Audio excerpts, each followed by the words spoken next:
은혜 받으실 말씀 보도록 하겠습니다.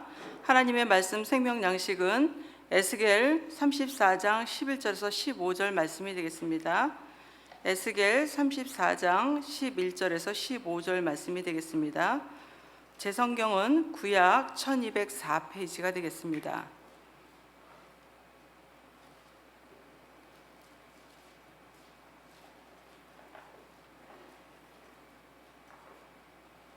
에스겔 34장 11절에서 15절 말씀이 되겠습니다. 네, 다 찾으신 줄 알고 제가 받들어 읽도록 하겠습니다. 하나님의 말씀 생명 양식 에스겔 34장 11절 말씀. 나 주 여호와가 말하노라. 나 곧 내가 내 양을 찾고 찾되 목자가 양 가운데 있는 날에 양이 흩어졌으면 그때를 찾는 것 같이 내가 내 양을 찾아서 흐리고 캄캄한 날에 그 흩어진 모든 곳에서 그것들을 건져낼지라. 내가 그것들을 만민 중에서 끌어내며 열방 중에서 모아 그 본토로 데리고 가서 이스라엘 산 위에와 시냇가에와 그 땅 모든 거주지에서 먹이되 좋은 꼴로 먹이고 그 우리를 이스라엘 높은 산 위에 두리니 그것들이 거기서 좋은 우리에 누워 있으며 이스라엘 산 위에서 살진 고를 먹으리라. 나 주 여호와가 말하노라. 내가 친히 내 양의 목자가 되어 그것들로 누워 있게 할지라. 이는 하나님의 말씀이니라. 아멘. 오늘 은혜 받으실 말씀의 제목은 에스겔서의 구속경륜 7번째 시간이 되겠습니다. 회복의 장소라는 제목으로 담임 목사님께서 말씀 주시겠습니다. 은혜 많이 받으시기 바랍니다.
할렐루야.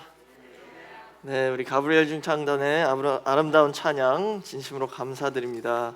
이렇게 추운 밤에 우리 수요 예배를 찾아 나오신 모든 늘푸른교회 성도님, 하나님께서 기뻐하시고 오늘 이 예배를 흠양하시는 그런 축복된 예배가 될 줄 믿습니다.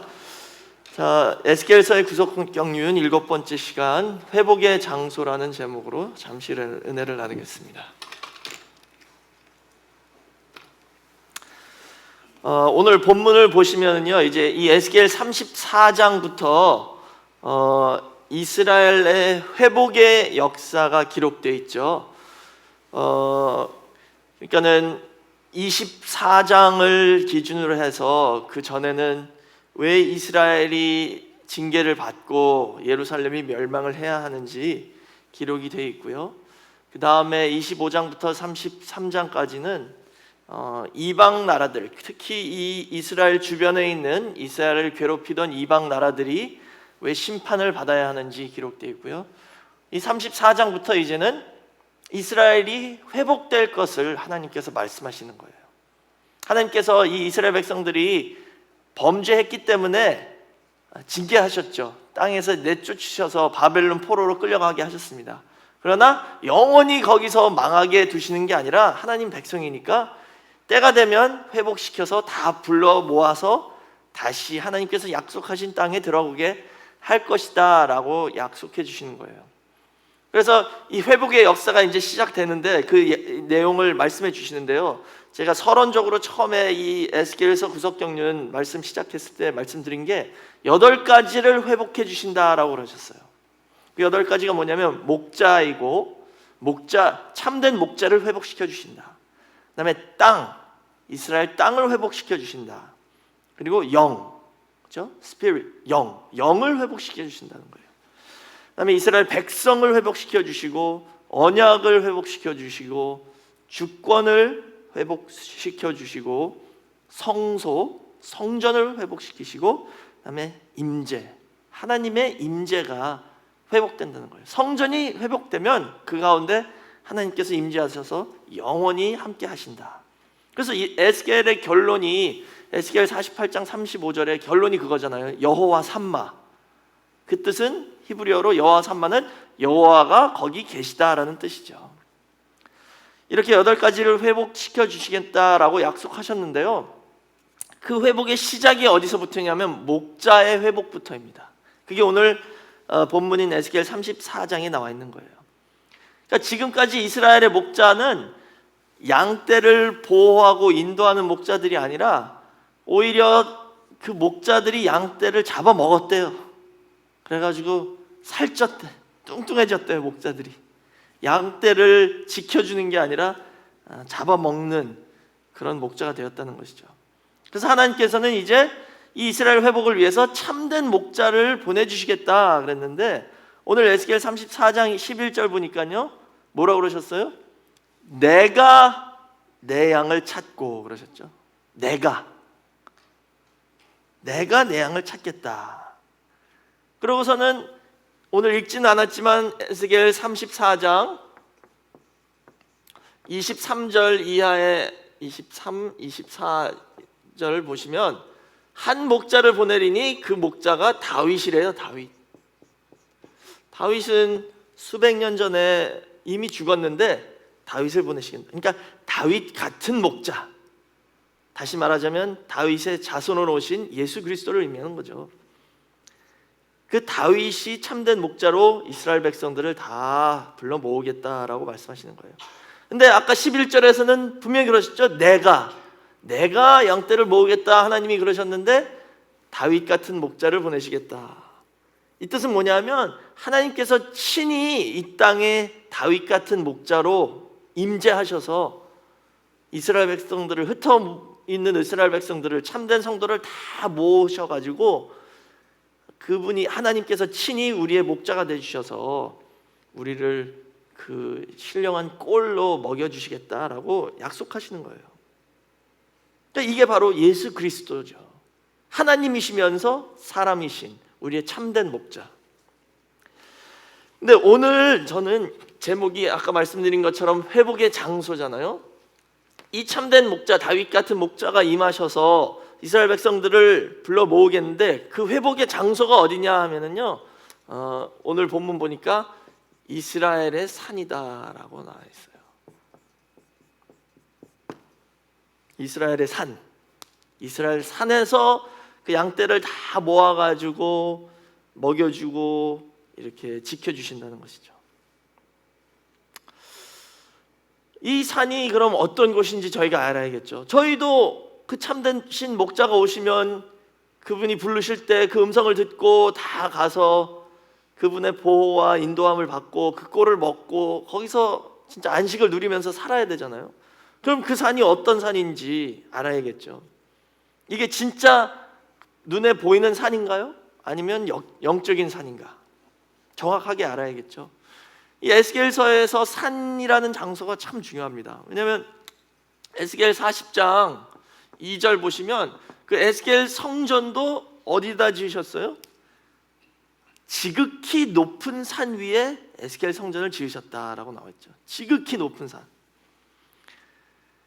저희가 이승현 목사님을 통해서 에스겔 성전이 뭔지 배웠잖아요. 에스겔 성전은 새 예루살렘의 청사진이다라고 말씀하셨죠.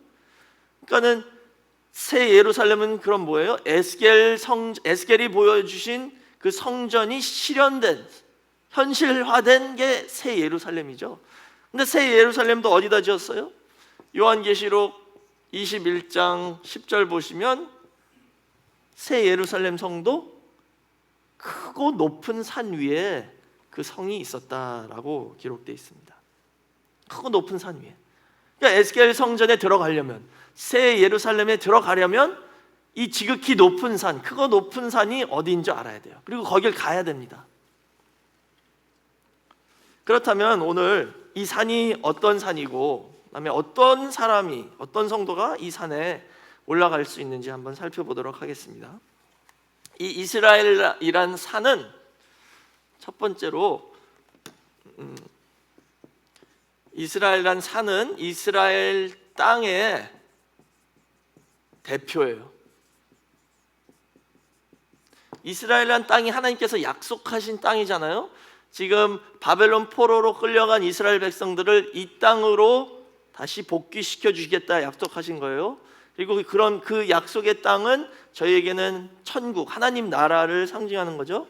근데 그 이스라엘의 산은 이스라엘 전체 땅의 대표적인 그 지형이라는 거예요.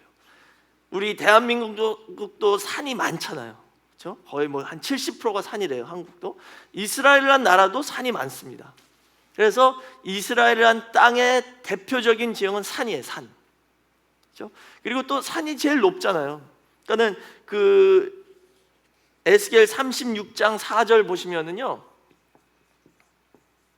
에스겔 36장은 1절부터 보시면 하나님께서 에스겔 선지자에게 인자야 이스라엘 산에게 말하라. 산에게 말씀을 전하래요. 아니 산이 말씀 들어서 뭐예요? 사람이 말씀 들어야죠. 그러니까 그 산은 어떤 비유와 상징적인 것이죠.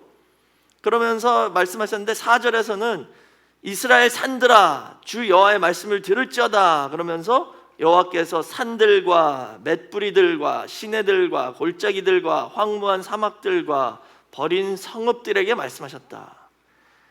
여기 지금 이스라엘 땅에 있는 모든 지형적인 것들을 다 나열하셨잖아요. 그런데 이것을 매번 말씀하실 때 다 말씀하시기 힘드니까 그냥 산에게만 말씀하시는 거예요. 산이 대표라는 거죠. 대장이고 장자라는 것입니다. 이스라엘 땅에서는. 또 더 나아가서 지형적으로만이 아니라 이스라엘 땅에서 산이 대표가 되는 이유는 뭐냐면요, 그 당시에 고대 이스라엘 백성들은, 이스라엘 백성만이 아니라 옛날 사람들은요, 산이 하늘하고 제일 가깝잖아요. 그러니까 산은 하늘과 땅이 만나는 장소다라고 생각했어요.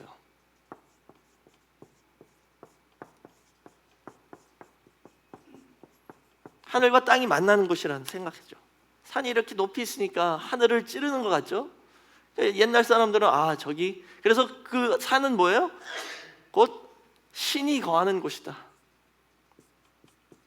우리말로 하면 하나님이 계시는 곳이라는 것이죠.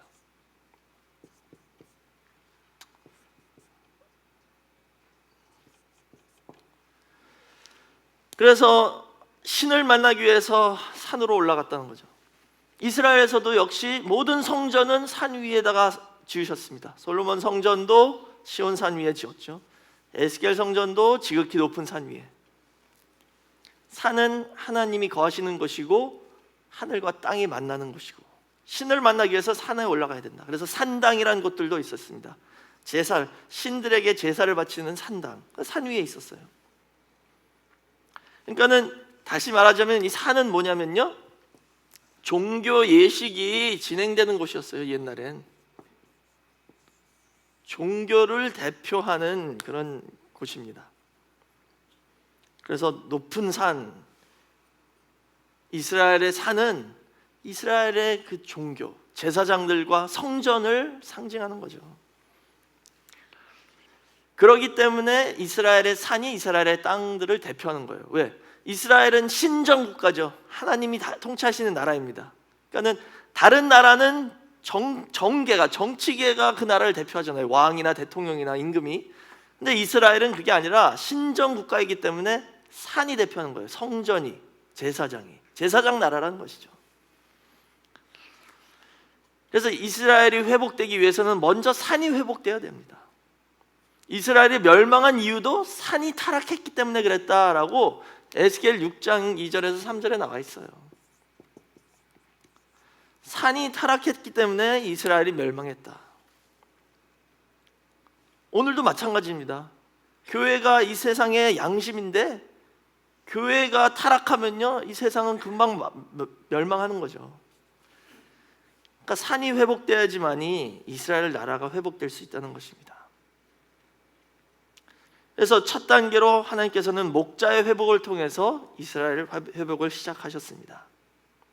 마지막 때에도 참된 목자, 그 한 분이 등장하시면 우리 모든 믿는 성도들의 회복의 역사가 완성될 수 있다는 것이죠.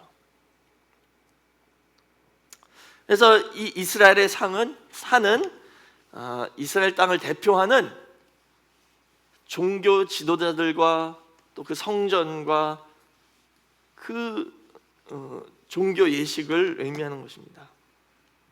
두 번째로, 그러니까 오늘날로 말하면 산은 교회죠, 교회. 그렇죠? 그다음에 두 번째로, 산은 피난처의 상징입니다. 피난처. 옛날 사람들은 산을 피난처로 삼았어요. 그래서 다윗이 도피할 때도 산에 많이 숨었죠. 높은 곳이고 가기 힘들고 나무가 많고 그러니까는 숨기 좋은 곳이 이제 산이었죠. 그래서 마태복음 24장 16절 보시면, 마태복음 24장은 종말장이에요. 제자들이 예수님한테 종말에 대해서 물어보니까 예수님이 종말에 대해서 대답을 해주셨는데요, 그 종말에 대환란이 올 때 어디로 도망가라고 그러셨어요? 예수님이 거기 보시면 그때 유대에 있는 자들은 산으로 도망할지어다 그러셨어요. 산으로. 마지막 대환란이 오면 산으로 도망가래요. 그것을 예표적으로 보여준 사람이 롯이죠. 롯. 창세기 19장 17절 보시면요, 소돔에 살고 있었잖아요, 롯이. 근데 아브라함 때문에 하나님이 롯만 구해주신 거예요. 소돔을 멸망시킬 때. 그래서 두 천사를 보내가지고 롯과 그 가족을 데리고 구해 나와라 명령하셨죠. 그래서 천사들이 와가지고 롯을 데리고 나와서 빨리 저 산으로 가라, 그럼 살 것이다 그랬어요. 근데 롯이 저희 너무 멀어요, 저기까지 저희 못 갑니다, 좀 더 가까운 데로 갈 수 있게 해주세요 그랬더니 아브라함의 믿음을 보시고 봐주신 거죠. 그래서 그럼 산으로 못 가면 저 소알 땅이란 저 작은 마을로 가라라고 말씀하셨죠. 그 창세기 19장 17절에 산으로 도망하여 멸망함을 면하라라고 천사들이 롯에게 말씀하셨어요. 그러니까 산은 피난처입니다. 영적 피난처. 왜 그러냐면요, 산은 영원하고 견고합니다. 산은 요동이 없죠. 움직임이 없고 영원해요. 오랫동안 변함이 없습니다. 그러니까 거기 가서 오랫동안 언제든지 가면은 의지할 수 있고 숨을 수 있는 곳이죠. 그래서 창세기 49장 26절 보시면 요셉에게 축복을 주시면서 영원한 산이 한없음 같이 이 축복이 요셉의 머리로 돌아오겠다라고 말씀하셨어요. 영원한 산이 한없음 같이 요셉에게 그런 축복을 주셨죠. 또 시편 125편 1절 말씀 보시면 시온산을 비유로 여호와를 의뢰하는 자는 시온산이 요동치 아니하고 영원히 있음 같도다 그랬어요. 하나님을 의지하고 하나님만 의지하는 성도는 어떻대요? 시온산 같이 영원히 요동이 없는 견고한 산이 된다는 것이죠. 그리고 산이 피난처인 이유는 아까도 말씀드린 것처럼 하나님께서 거하시기 때문에, 하나님의 처소이기 때문에 산은 피난처가 될 수 있다는 것입니다. 그런 내용이 시편 3편 4절과 121편 1절과 또 시편 48편 1절에서 4절 보시면 하나님이 산에 거하시기 때문에 그 산은 우리의 피난처가 될 수 있다라고 말씀하셨습니다. 오늘날로 말하면 교회입니다. 말씀이 나오는 교회가 바로 우리의 영적 피난처예요.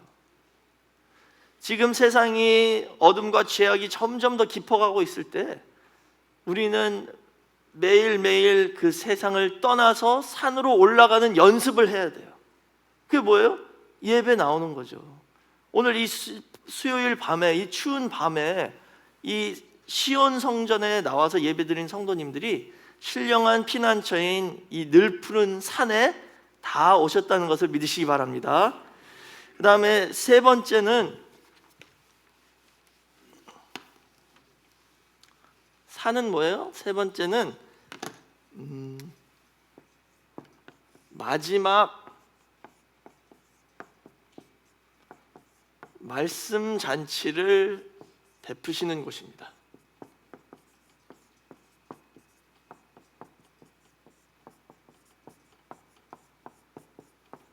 마지막 말씀 잔치를 베푸시는 곳이래요. 성경을 보시면은요, 마지막 때 하나님께서 아주 오래 저장된 포도주와 기름진 것으로 마지막 연회를 쫙 베풀어 주신대요.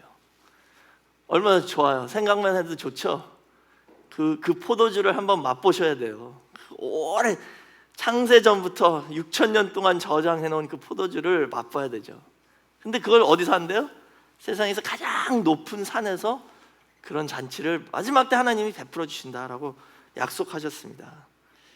그 초대장 다 받으셨죠? 네? 한 분밖에 안 받으셨네. 초대장 다 받으셨죠? 예, 저도 받았습니다. 자, 이사야 요 두 구절만 한번 읽어볼게요. 이사야 2장 2절에서 3절과 이사야 25장 6절에서 8절입니다. 자, 이사야 2장 2절에서 3절 말씀입니다. 구약의 967페이지에 있습니다.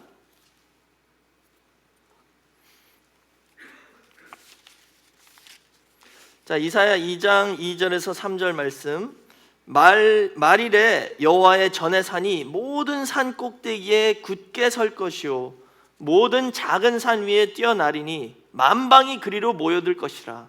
많은 백성이 가며 이르기를 오라 우리가 여호와의 산에 오르며 야곱의 하나님의 전에 이르자. 그가 그 도로 우리에게 가르치실 것이라. 우리가 그 길로 행하리라 하리니 이는 율법이 시온에서부터 나올 것이요 여호와의 말씀이 예루살렘에서부터 나올 것임이니라 그랬죠.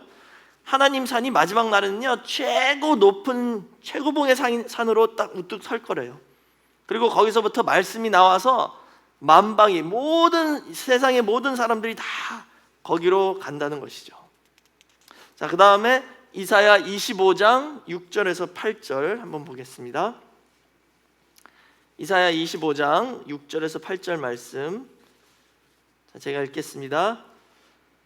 만군의 여호와께서 이 산에서 만민을 위하여 기름진 것과 오래 저장하였던 포도주로 연회를 베푸시리니 곧 골수가 가득한 기름진 것과 오래 저장하였던 맑은 포도주로 하실 것이며 또 이 산에서 모든 민족의 그 가리워진 면박과 열방의 그 덮인 휘장을 제하시며 사망을 영원히 멸하실 것이라. 주 여호와께서 모든 얼굴에서 눈물을 씻기시며 그 백성의 수치를 온 천하에서 제하시리라. 여호와께서 이같이 말씀하셨느니라. 아멘. 그렇죠? 여기 보세요. 그 산에서, 그 세계에서 최고 높은 산에서 말씀이 나온다 그랬는데 25장에서는 그것을 포도주로 베푸시는 연회, 말씀 잔치를 상징적으로 말씀하신 거죠. 근데 그 산에 올라가서 그 포도주를 맛보면 어떻게 된대요? 가려진 면박과 그 덮인 휘장을 다 없애주시고 우리 영적 눈으로 가려진 게 다 없어진대요. 그럼 하나님 아버지를 얼굴 맞대고 바라볼 수 있다는 것이죠. 그 다음에 사망을 영원히 없애버리시고 모든 얼굴에서 눈물을 다 씻겨버리신대요. 그리고 우리의 모든 수치를 다 제하여 주신다. 우리 죄를 다 없애주신다는 것이죠. 얼마나 좋은 진짜 축복된 말씀입니까? 그러니까 이 산, 이 바로 가장 높은 산은 시온산이면서 영적으로 가장 높은 차원의 말씀이 나오는 그런 교회를 상징하는 것입니다. 신앙의 최고봉을 상징하는 거예요. 근데 지금 이 말씀하고 요한계시록 21장 3절에서 4절 한 말씀을 비교해 보시면요, 공통점이 뭐냐면 사망을 없애버리시고 똑같이 나와 있고요, 그 다음에 눈물도 다 씻어주신다. 근데 이 계시록 21장은 뭐에 대해서 말씀하는 거예요? 이게 바로 새 예루살렘이죠. 그러니까 이사야 선지자가 여기서 예언한 그 마지막 포도주와 그 잔치가 최고 높은 산에서 있다 그랬는데 그 산이 어디예요? 바로 새 예루살렘이 있는 그 산이라는 것이죠.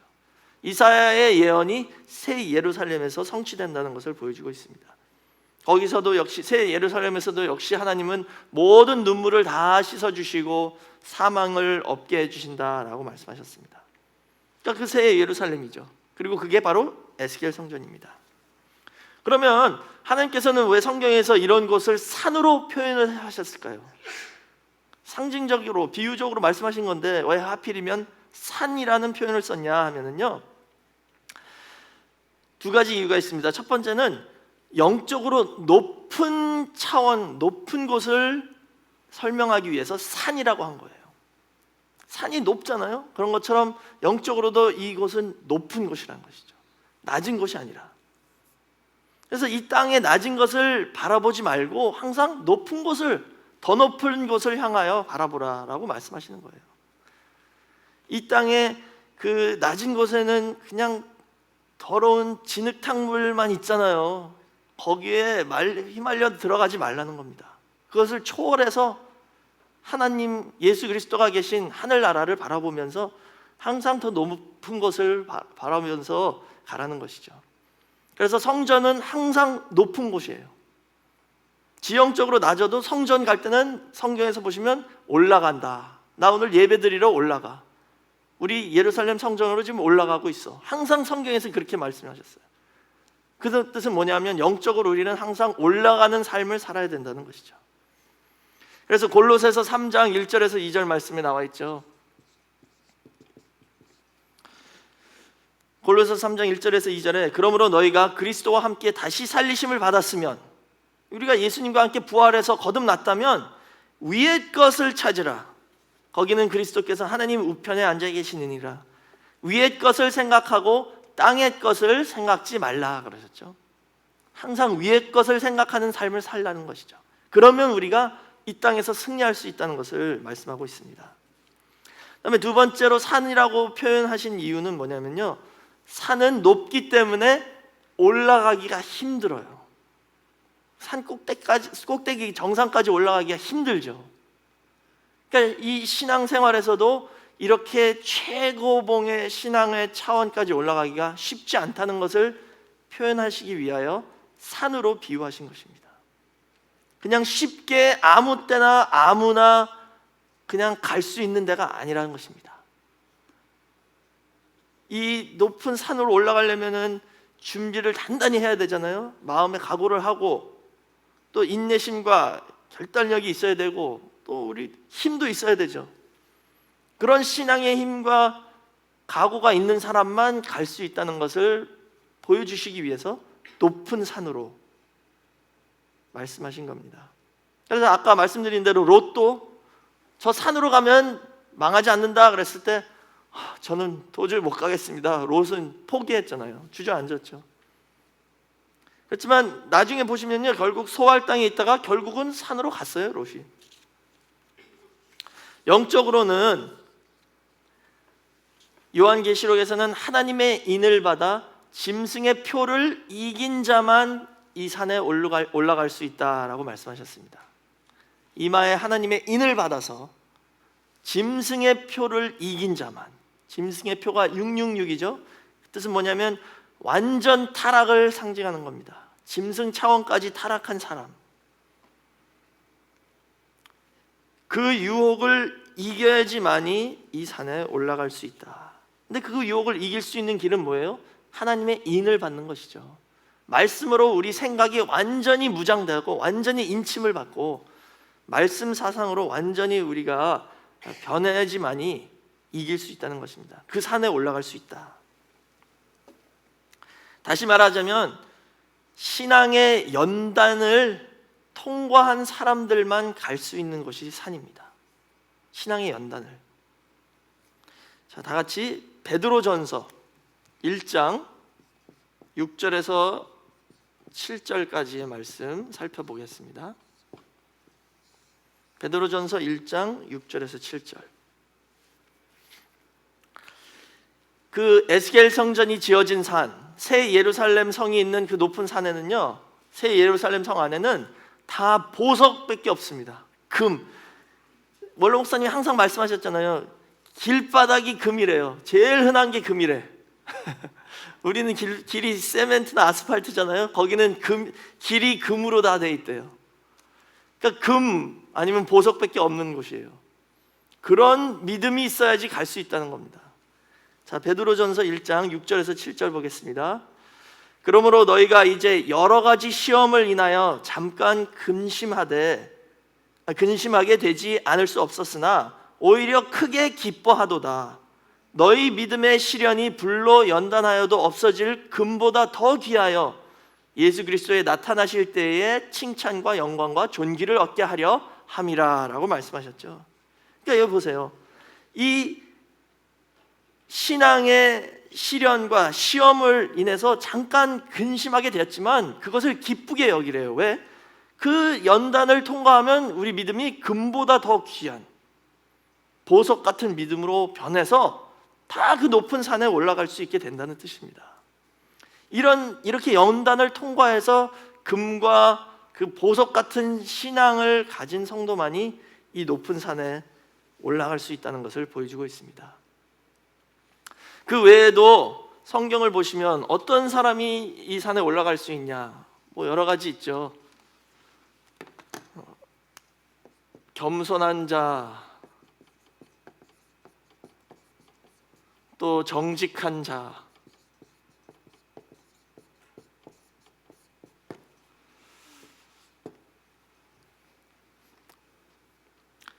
진리를 쫓는 자,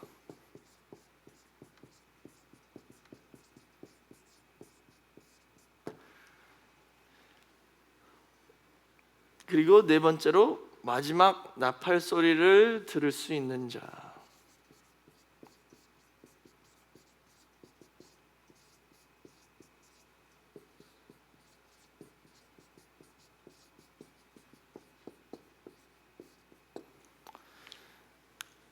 이렇게 성경에서 말씀하고 있어요.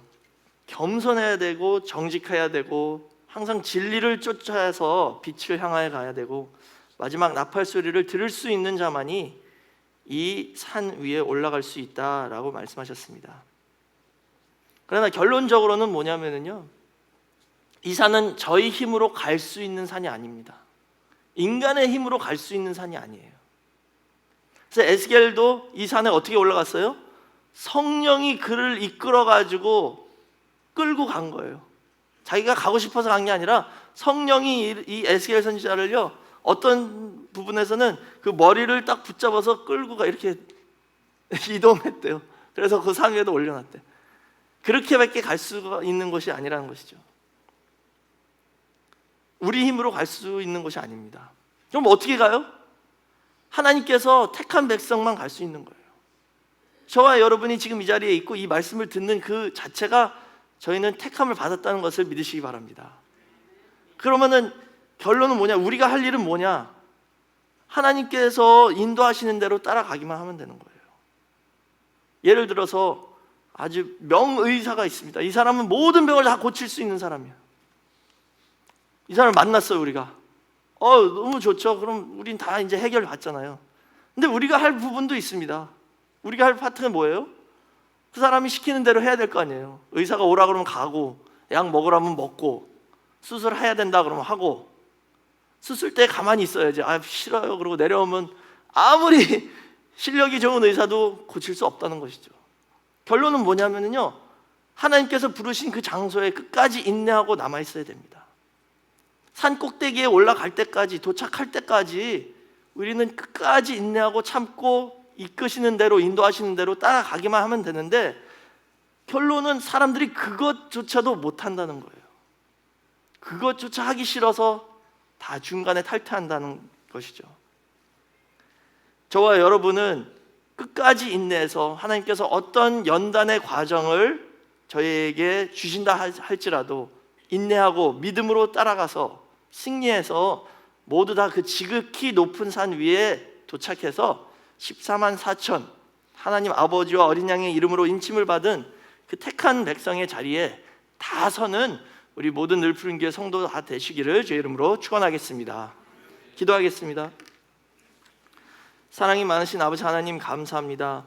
은혜 가운데 함께하여 주셔서 이렇게 날씨가 춥고 마음이 성전을 향하기 힘들 때에도 아버지의 은혜로서 이 수요 예배에 참석하고 은혜를 사모하는 마음으로 나올 수 있게 허락해 주심을 진심으로 감사드립니다. 이 자리에 참석하신 모든 성도님들 기억하여 주시고 그 믿음으로 인쳐 주시고 아버지께서 인도하여 주셔서 오늘 주신 말씀처럼 지극히 높은 그 산, 에스겔 성전이 세워질 그 산, 새 예루살렘 성읍이 있을 그 산으로 다 올라갈 수 있도록 인도하여 주시옵소서. 이 세상 사람들은 힘든 일을 다 멀리하고 등지고 인내하지 않으려고 하고 있습니다. 그러나 저희는 이 말씀을 받았사오니 끝까지 믿음을 지키고 인내함으로 말미암아 시온산 최고봉에 다 도착하는 역사 있게 주시고 그곳에서 베푸실 최후의 그 말씀의 잔치에 그 기름진 것과 오래 저장된 포도주를 맛보는 우리 늘푸른 교회 모든 성도가 될 수 있게 허락하여 주시옵소서. 그러므로 말미암아 저희의 모든 눈물을 다 닦아주시고 저희의 모든 소원이 성취될 수 있게 허락하여 주시며 사망의 권세를 이기고 승리할 수 있는 귀한 은혜 허락하여 주시옵소서. 이 땅에서 살아가면서도 저희에게 여러 가지 힘든 일과 시련과 연단이 있지만 소망을 품고 그 높은 산을 향하여 내가 가겠다 하는 결심으로 인내하고 승리할 수 있도록 인도하여 주시고 하나님 아버지께서 주시는 도움으로 능력의 오른손을 붙잡고 나갈 때에 저희 모두가 다 어떤 역경이나 시련이 있을지라도 이길 수 있도록 인도하여 주시옵소서. 기도로서 승리할 수 있는 성도가 될 수 있게 허락하여 주시고 말씀으로 위로받고 힘을 얻는 성도가 될 수 있게 허락하여 주시고 매일매일 성령님이 함께하여 주셔서 아침마다 새 소망의 힘을 주시는 귀한 역사를 체험할 수 있게 허락하여 주시옵소서. 저희 늘 인도해 주시고 함께 동행해 주심에 감사하는 마음으로 이 시간에 헌금을 드립니다. 드리는 손길 다 기억하여 주시고 저희가 바칠 때 믿음으로 바침으로 말미암아 천천만만배로 큰 축복이 저에게 돌아오는 역사가 있게 허락하여 주시옵소서. 이 헌금이 쓰이는 곳마다 아버지의 영광만 드러나고 하나님 나라가 확장되는 역사만이 있게 허락하여 주시옵소서. 이 모든 것을 감사드리며 예수님의 이름으로 기도드렸사옵나이다. 하나님께 영광 돌리겠습니다.